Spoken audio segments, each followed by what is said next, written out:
I can't tell you how excited I am to be on right now. It's been a couple of weeks of excitement, getting prepared, and I've done a lot of things in my life, but this has got to be close to the top. Thank you, and Reader's Magnet, and thank you, John, for putting this forth and taking the chance on us authors in presenting this out to the world. I've enjoyed this immensely, Joanne. Ellie, so have I. Thank you for who you are, and thank you, Reader's Magnet. You all are beautiful, and you've worked so very hard, and we are blessed. We are. I thank everybody that's involved with this process, because we know writers need readers and writers need publishers. We thank Reader's Magnet and everybody that's involved. I love Reader's Magnet. They say, we share your stories with the world.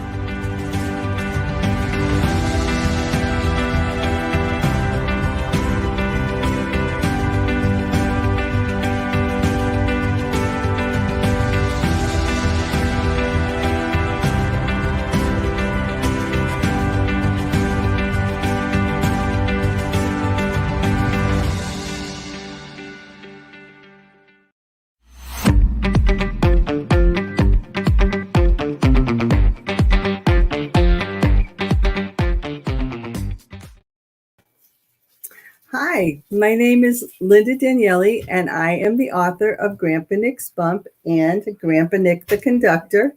And I want to take a second to thank Reader's Magnet. They have been so wonderful offering this venue for us, for authors. And I'm pretty much a new author. It's only really been a few years that I've been doing this. So I really appreciate the opportunity to be here with you. This is my 10th broadcast, and it's the last broadcast. And over the course of these 10 sessions, I have been talking about Grandpa Nick's Bump and Grandpa Nick the Conductor. And in Grandpa Nick's Bump, there are 4 children who live across the street.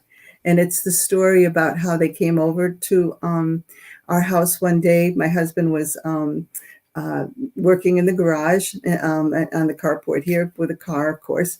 And the kids came over when they realized that they didn't have a grandfather, and they asked Nick, my husband, Grandpa Nick, to be their grandfather, and he said that he would.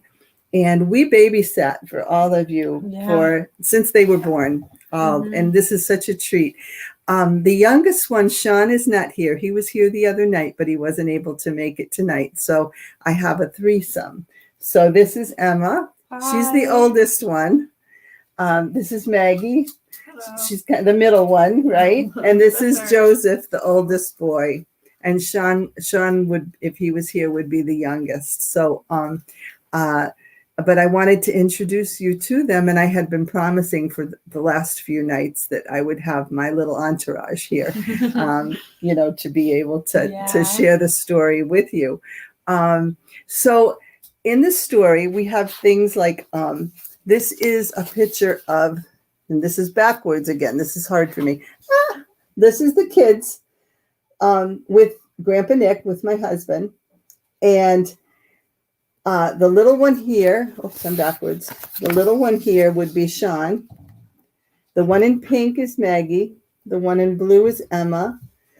And the one in the fatigue coat is Joseph.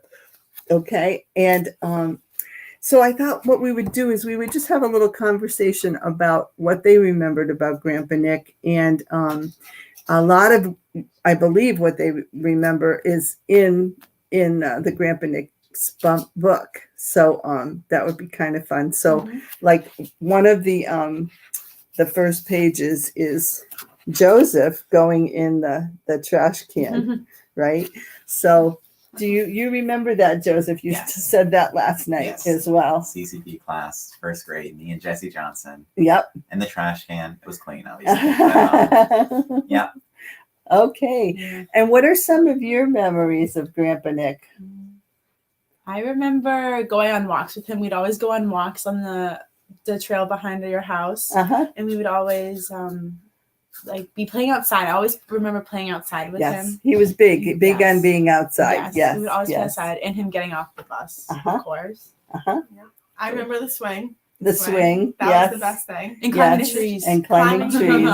Yes. I remember him getting us off the bus all the time. Mm-hmm. It would be Grandpa Nick's day to get us off there the bus. You go. He would save us. He would always save so us. you wouldn't fall off the tree. Yep. He would catch you, that kind of thing. So it's just really fun to remember those things. There were hard days too when Grandpa Nick was ill.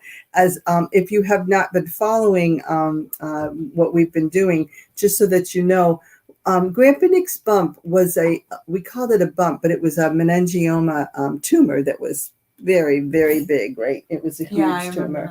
It was a huge tumor. So, but we never called it a tumor. We only called it a bump. Mm-hmm. And I don't know. We didn't even really talk about doing that. We just never called it a tumor. I don't know. I didn't even know it was a tumor. I just knew it was there, and I knew that he would lose the hair on it because he always go, I'm shedding. Yes. It was like a joke. Yep, exactly. But that's really... Exactly. And they were really little. Nick has been gone now for 10 years. And so they were really little. Mm-hmm. And now Emma is a freshman in college. Can you believe it? Freshman in college. And what grade are you in now, Maggie? 10th grade. 10th grade in high school and 12th grade. 12th grade. He's a senior. Joseph is a senior in high school now. So I just, but as I said last night, it is a miracle because I have not aged a day. No. So there you go. It's a miracle. It really I is. believe in miracles. I know. We've aged, but not you. No, never. So there's little silly things like there's Sean, who Grandpa Nick is fixing his tricycle, and he did that quite often. Oh yes, fixing. Sean's always getting into some trouble. Yes. He always broke falling off of it. Falling off of it. Yes. Yes. I do remember you and Sean, Maggie, arguing about the swing. Oh, yes. They wanted to get, it was a baby swing in a tree. Yes, nothing has No, changed. they always argue. I knew this would be fun. Remember, this is being filmed, so be careful.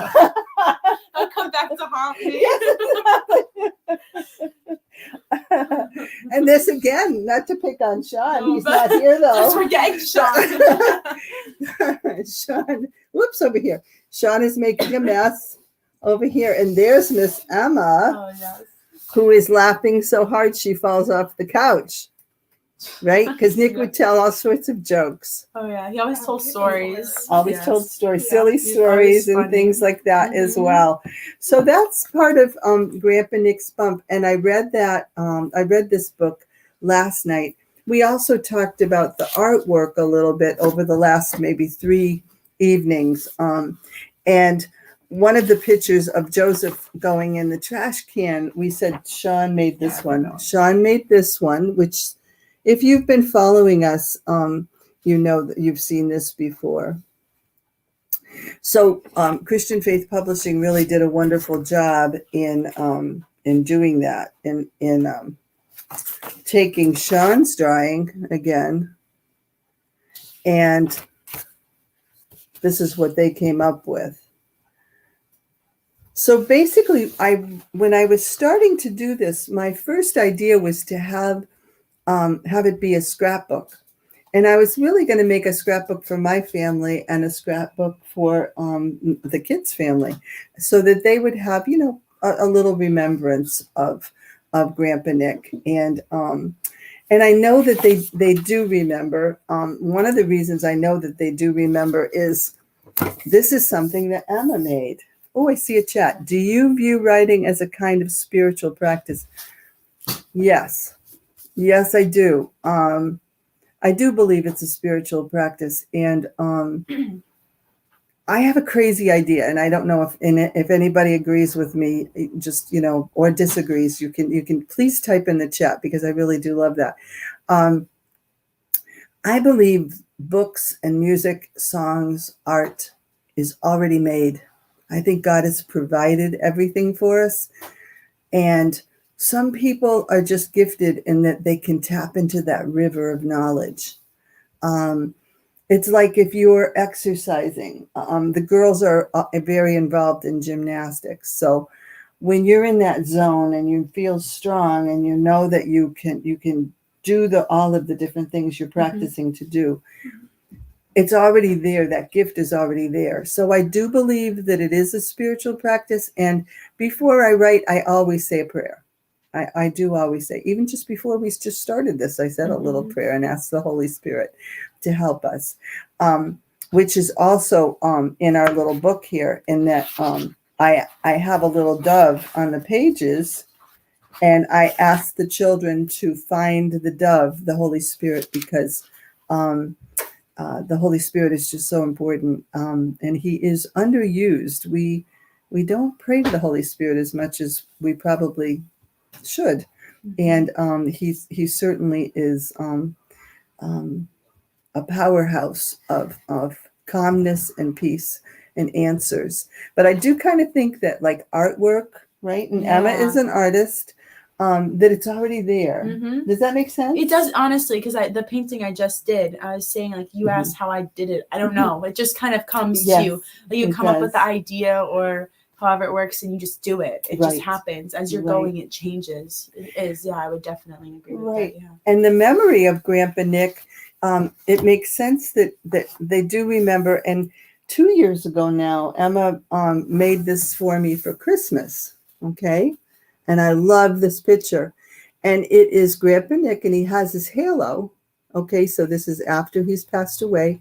And we have a little rails to trails here where they took railroad tracks and they made a bike path out of it. Really good idea.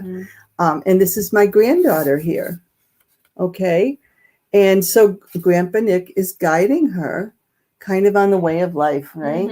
So I love this. I can't tell you. I cried for days when I got this. This was just, really, really breathtaking.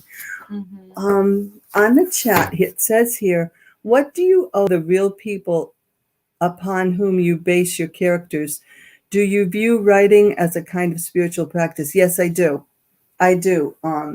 And of course, I've known these kids literally since they were born. So their parents moved in like a couple months before Emma was born. Yep. And I remember there was a big, huge snowstorm. Yeah, and they had to go to a hotel. Just to make sure they were closer to the hospital. Exactly.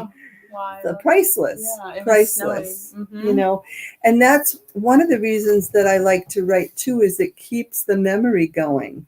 And also, I'm getting a little older, so it kind of keeps your memory going when you're writing, right? But I do think it's a spiritual practice. What do you think? Do you think it's a spiritual practice? I know my understanding is that a lot of the viewers are people who would like to write, that are just starting out as authors. And just one of the rules, kind of cardinal rules, is to write what you know. And Nick had been gone about 3 years, and I couldn't stand living alone. And it was awful. And so a friend of mine said, why don't you join the Y? So I went to our local YMCA in the next town over, and I took a writing class. And in that story, they said, write what you know. And that's kind of how this started, was that it was cathartic. It helped me to, be able to deal with death and dying. And then in the story, when Grandpa Nick does pass away in the story from meningioma, the kids had to deal with that. And I remember them distinctly drawing rainbow after rainbow after rainbow. You drew like probably, I don't know, 15, 20 rainbow papers each. I still have them. Have them. That's so sweet. Yeah. We always. They're priceless. That's what we did. We just drew it. Because my mom would put all the arts and crafts out. Just like, just go for it. Exactly. And it helped you to be able to process. Art, of course, artwork and writing and dancing and singing and writing music. All of those different things are ways to help you to feel better. And it helps you express yourself. Oh, very good. It helps Express you to yourself, yeah. respect yourself. How about Mhm. that from a college girl? Very good. Very good. Touche. Yes. Any other items for the chat? If you have any questions or comments and you would like to type it in, please feel free to do that. I'd love to be able to know, what you're thinking. One of the questions I asked when we had our little talk with Joseph the other night was, can you have faith without an imagination? Can you have faith without an imagination? I don't think you can. That's just my view of it. I think, and part of the problem we may have today is with all of the technology that we have and everybody playing games, our imaginations are not like what they used to be. Oh, yeah. You know what I mean? So sometimes faith seems, to my opinion, faith seems to wane a little bit with that, So, okay. Okay. Oh, I'm sorry. Somebody came to the door. But anyway, so faith seems to wane a little bit. Oh, it says here, wow, they're talented kids. I hope you don't sharing us to how you raise them. They just look like such good kids. Nice seeing them with you right now. Thank you so much. They are good kids. Yes, they are good kids. They did. One had to leave, but that's okay. Yes. And mom and dad worked really hard. Their parents worked hard, and Nick and I worked hard. Yeah. We worked hard. We took care of them in the morning, and mom's a teacher, and trying to get her out the door in the morning. Yes. Right. And that's when Nick hectic. would go over. He would babysit in the morning because she really needed help when they were all little, 4 little steps leaving, school. Yeah. Leaving when she would leave, it got to be a little bit crazy there. Oh yeah, it get really hectic. The second book that I have here is Grandpa Nick the Conductor. Okay. And, the same kind of picture here. So we have both of them, and we kept the caricature. And so from here, I kept the dove page where they have to find the dove on each page to find the Holy Spirit. And this is loosely based on the truth, okay? This is loosely based on the truth. My husband and my son are both trolley operators, and they had gone to the Connecticut Trolley Museum in, I think it's East Windsor, Connecticut. And from there, and you can see this is my dog, which I'm going to be writing a story about, and she just goes all over the place. That's what happens when it's a live broadcast. Okay. So anyway, Grandpa Nick the Conductor, my husband and my son were trolley operators, and this is a little picture in here. This is only about a month old. This book is just out. And you can get it on Amazon, Barnes & Noble, Reader's Magnet, and Grandpa Nick's Bump, Christian Faith Publishing. So we had gone to a concert. That was our 25th wedding anniversary. And in this story, there's my son, Anthony, and my husband, Nick. And then there's the 3 of us. Okay. And Joseph has his hat. There we go. His hat, which we still have. And what I can do is, we did the artwork already on some of these stories. I'm going to read you the first 2 pages. What time do we have? 22. Okay. I'm going to read you the first 2 pages. All right. And again, what is the most difficult part of your artistic process? What is the most difficult part of my artistic process? Sitting down and writing, just having the time to start. Sometimes, life gets crazy and we have every intention of, putting the pencil on the paper. But it's getting the time, having the house quiet, and being able to really kind of zone in on what you're actually trying to say. So I think time is probably the hardest thing. And once you start, then it kind of flows from there. Like I say, it's given to you. the story is kind of given to you, I think. Does that make sense? Yeah. Does that make sense? Yeah. Yeah. I would Yeah. say it is, yeah. So I'm just going to read. Here's our trolley barn, and this is about a dirty, grungy trolley barn, and something happens in the barn, but I can't tell you what it is. All right. And those of you who have been following me, you've heard me say that quite a few times, but I haven't read this one, the beginning of this, for a couple of evenings. So it was a very cold day when Grandpa Nick arrived with his 14-year-old son, Anthony. Anthony asked, "Dad, how do we get her out of the barn? The doors are frozen." "Let's see if we can pull them a little," said Grandpa Nick. Pulling as hard as they could, the doors popped open to a black, greasy, oily smelling, and totally grungy trolley barn. And this is the trolley, okay? And it is Pearl Mountain number 3. With the little dove in the window, the doves are still there. Nick, using his trusty flashlight, made his way to the back of the barn.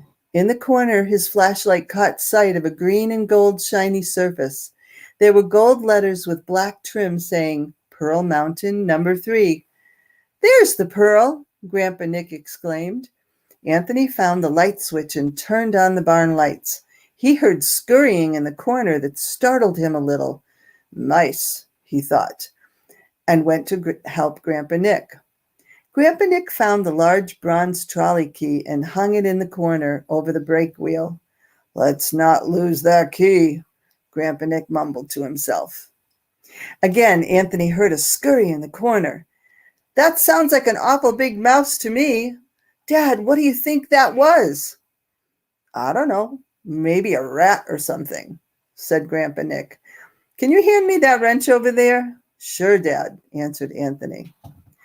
There was a whining cry, and Grandpa Nick put down his wrench and said, "Okay, that's it. Where and what are you?" They both whipped out their flashlights, and the search began.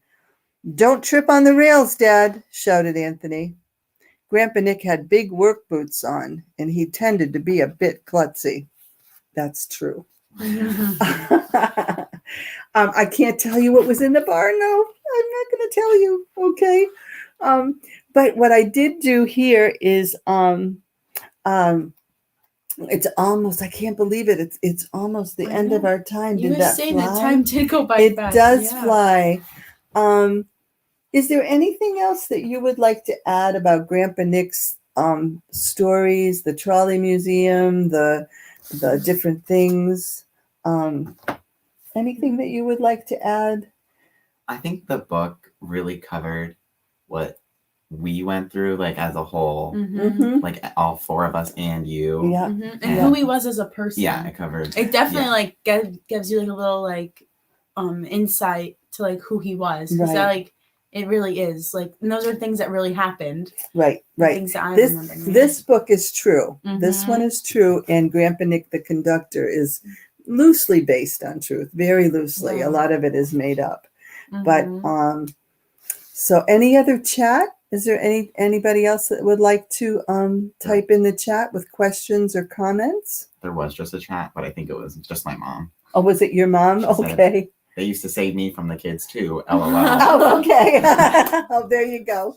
There you go. So mom's watching. Yeah. This is good. This is good. So I do have a little trolley whistle song in the back of the conductor. Okay. And I can't believe I've done 10 sessions, and this is my last one.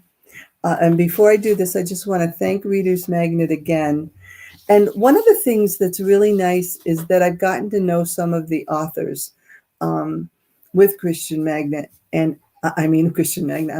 with Reader's Magnet. And I really, I want to applaud them as well. And all of the people behind the scenes.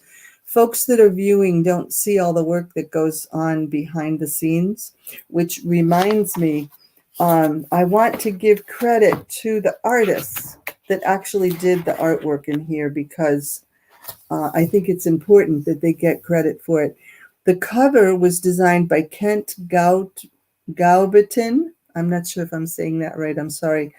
And Renale Malino, Malin, Malinao, did the interior design, and they really worked hard. And I want to give them credit for the amount of work that they did in the time. They're very, very talented people. So, with the trolley whistle language here about the conductor here, there's a little rap song that I did, and there's a part about a bear, and what you can do is change the animal on it, okay? And so I'm going to end with this song because I see that our time is just coming to an end, okay? All right. So in trolley whistle language, one whistle means to stop, two whistles means to go, many short whistles mean danger. Get your trolley whistles, recorders, trumpet, tambourine, and instruments ready. 4 for 4 beats. Play your instruments on the whistle refrain and rap. I'm not a rapper, but it was a fun song. It was a fun song to write. Okay. I am the conductor and we're going on a trip. I am the conductor and we're going on a trip. Do, do. Let's keep going on this beautiful day. The sun is shining and we're on our way. Do, do. It's time to stop and let folks off. Do. Let's get going again. Let's get going. Do, do. Oh no, there's a bear on the tracks. Danger. Do, do, do, do, do, do, do. He's okay. He's moving off the tracks. Do, do. We're going back to the station. Do, do. It's time to stop the trolley at our destination. Do. Hope you had a time that's jolly, riding with me on the heavenly trolley. Do, do. Ta-da. Yay! Really good books for the kids. Didn't know you can sing while reading this story. So cute. Oh, thank you.